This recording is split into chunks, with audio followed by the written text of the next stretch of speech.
when it comes to Golden Age Batwoman, there's just way less ink spilled. Like fewer people are on the record talking about it, about the creation of Batwoman.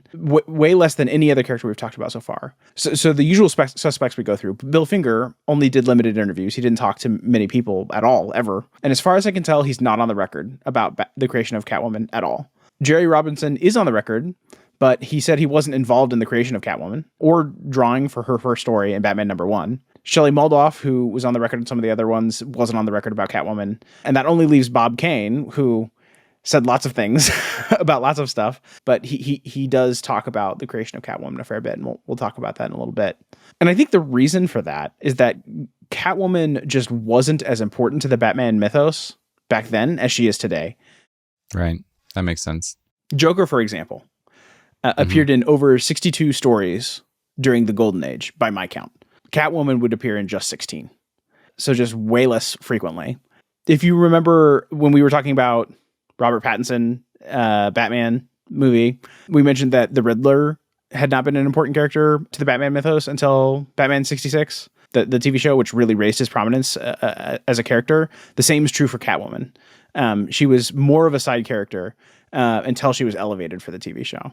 And it's not just the creators talking about it. There's a dearth of like content out there about Golden Age Catwoman generally. Like, it's possible I'm not looking in the right places, but if you like Google it, or you go to YouTube and you search like Catwoman history or Golden Age Catwoman or Bill Finger Catwoman or whatever, you're not going to find much. For example, there's a whole fan blog for Catwoman. It's catwomanfan.com with pages and pages and pages, just tons of articles. And they have like a page on Golden Age Catwoman. It's pretty thin. And the books that I have, all the history books, the books aren't much better. So I only found 2 quotes, or 2 people on the record. We'll talk about them here in a minute. That being said, I think it is important to talk about it now because she did appear in Batman #1. And we've talked about 2 Joker stories that happened in that issue already. And Catwoman's in there too. So I feel like we had to touch on it, if for nothing else, to help contextualize the character. When we get to her later in the Silver Age, we'll talk about her more and we'll see, where she's come from. Yeah, that all this like setup makes a lot of sense because I have suspected, because of other things you've said, that we're going to discover a lot of famous characters, either villains or allies or whatnot, since Catwoman through history is kind of on both sides of that we believe are really big because they show up a lot in the movies or in the animated series or whatever, but in the comic books may not be that big of a deal. I remember when we talked about the Riddler, a similar kind of thing came up where he doesn't show up all that often, but has showed up a bunch of times between the movies, the TV shows, stuff like that. And so the general public has an idea that they're really heavily used characters, but it turns out in the comics that might not be the case. Yeah, I think Catwoman has had increased prominence and importance in the comics. She's had multiple solo series, for example, and Riddler's not. I mean, I think he's had a couple of miniseries, but nothing like a ongoing, right? Ed Brubaker did like a famous ongoing Catwoman series, and I know that there was an ongoing in the 90s as well. And so I think nowadays Catwoman's pretty gosh darn important. Tom King, which is one of my favorite Batman runs, it just revolves around Bruce and Selina and their relationship together. But definitely in the Golden Age, that's not really as much of a thing. Right. I just had a thought of like what other non-Batman characters have a standalone movie. It's just Catwoman and the Joker, right? I think so. I mean, you could kind of count the Harley Quinn Birds of Prey movie. Oh yeah, you totally could. And then I guess Suicide Squad. Yeah, but those aren't. Suicide Squad isn't really Batman. Like that's DC. Right. Broadway. It's just got. Yeah, but it does have like some Batman characters in it. I'm just trying to think of definitely. Like that kind of stuff. But would Catwoman be the first one chronologically? The first one to get a movie? Yeah. Yeah, probably. Yeah, I think so. That was what, like Halle Berry in like 2002 or something like that? Yeah, definitely Halle Berry, but I couldn't tell you the year. I will now, in a second now. 2004. Good guess. You're really close. Yeah. I remember I was there. So yeah, I figured we'd start out with what Bob Kane said. Do you want to try to? So I guess I could read the question. You could do the answer.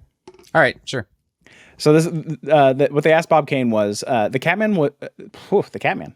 The Catwoman was another great foe of Batman's. How did she originate? Okay, so Jean Harlow had a great influence on me as a kid. I saw her in Hell's Angels with Ben Lyon and James Hall. At my impressionable young age, she seemed to personify feminine pulchritude at its most sensuous. When I drew Catwoman, I kind of had her in mind. Although she was a blonde and Catwoman was a brunette, she was the first influence on Catwoman. I wanted to draw somebody in her image. Bill and I knew we needed a female nemesis to give the strip sex appeal. So we came up with a kind of female Batman, except that she was a villainess and Batman was a hero. We figured that there would be this cat and mouse, cat and bat, byplay between them. He would try to reform her, and she was working outside the law. But she was never a murderer and not all evil like the Joker. We felt that she would appeal to female readers. I figured that they would relate to her much as to Batman. Or more likely, she would appeal to the male readers. So she was put in the strip for boys and girls as a female counterpoint to Batman. Question for you. Do you see Catwoman as a female Batman? I get the comparison, but no. Mm-hmm. Yeah, because not really. she's not a hero at all. Like, I don't know. There's times where she like does the right thing, but she has to be like persuaded to see things the right way. It's just she's a very gray character. Mm-hmm, like you don't know if she's good or bad. She's just kind of like dancing in between. Very self-motivated. So no, I don't see her as the counterpoint to Batman or something that even a female reader would be interested in emulating in their own life as like her as a role model. But I do see like the cat versus bat, the ears, the costume, like it is Sure. It is a person wearing an animal costume that does things in secret the same way that like Batman does. It's just, but that's about where it ends. Sure. Yeah. So I had to Google Jean Harlow because I'd never heard of her. She was an actress that was active like in the early 1900s. Like she died in 1937. So really, really early movie actress. A bunch of movies I've never heard of. Saratoga, Personal Property, Libeled Lady, Susie, Wife versus Secretary. Like I get the sense that maybe if you're like a big, movie buff in this era, then like you would know who she is, but like didn't strike me as like historically significant today. Like this is a like a pop culture reference that is just like lost to time. But she's just like a conventionally attractive like movie star of that era. She's got the sort of like bob haircut that's very blonde and curly and in the comic I was very surprised at how they decided to draw her because it's just so different from the contemporary version of her that I'm familiar with. But I felt that way when we were reading probably Detective Comics number 1 or number 27 and those really early ones. Just the way that they draw women in the 1930s is just really different than how they draw them today. Yeah, for sure. And then they asked Bob one more question, and that was, how did you and Bill come up with the idea for associating her with cats? It's kind of the antithesis of a bat. Sort of a female version of Batman, only we made her a villain. I always felt women were feline. Men were like dogs. Not that they looked like dogs, but had the personality of dogs, faithful and friendly. Cats are cool and detached, unreliable. Whoa, what a comparison. Hang tight. I feel much warmer with dogs around me. Cats are hard to understand. They are erratic as women are. Whew. You feel more sure of yourself with a male friend than a woman. You always need to keep women at arm's length. We don't want anyone to take over our souls, and women generally have a habit of doing that. Jesus. So there's a love-resentment thing with women. I guess some women will feel I'm being chauvinistic Well, I would say a lot of other people would think that too. I guess someone would feel chauvinistic. I'm being Yeah, I chauvinistic, guess. Yeah, big shrugs. I guess some women will feel I'm being chauvinistic for speaking this way, but I do feel that I've had better relationships with male friends than women. With women, when the romance is over, somehow they're never my friend after that. This is like Freudian. It is. It's like, right? You're so close, Bob. You're so close. What's the common denominator? Oh my gosh. Oh my gosh. That is a rough read. Yeah. How did you come up with the idea to make a Catwoman associated with cats? Well, I'm a raging misogynist. You see. Oh man.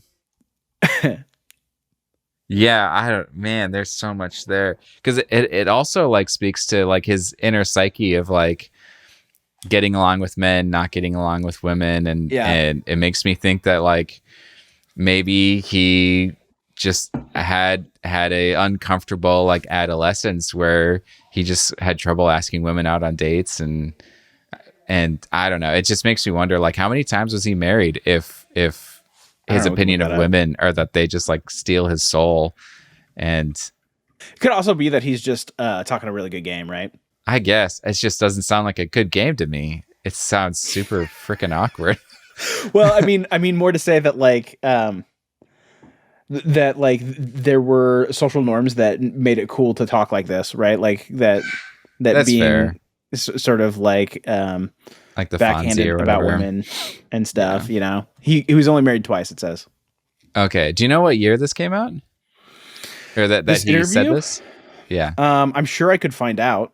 Cutting in from the future did confirm that this interview came from Creators of the Superheroes by Tom Andre. He doesn't say when he asked Bob Kane this question, but we do know that Tom Andre also was the ghostwriter for Bob Kane's autobiography, which released in 1989 to coincide with the Michael Keaton Batman movie. So this interview probably happened for that book sometime in the late 80s. You know what? If I could find out, I'll put in a little edit. I'll cut in and I'll say when it was. Okay. That sounds good. It's just like if it was the 60s and like this was back when like women in the workplace, should we allow it or something like that? Like, oh, okay. Yeah. Like I could see, but it's pretty bad. Yeah, it's pretty bad. Yeah.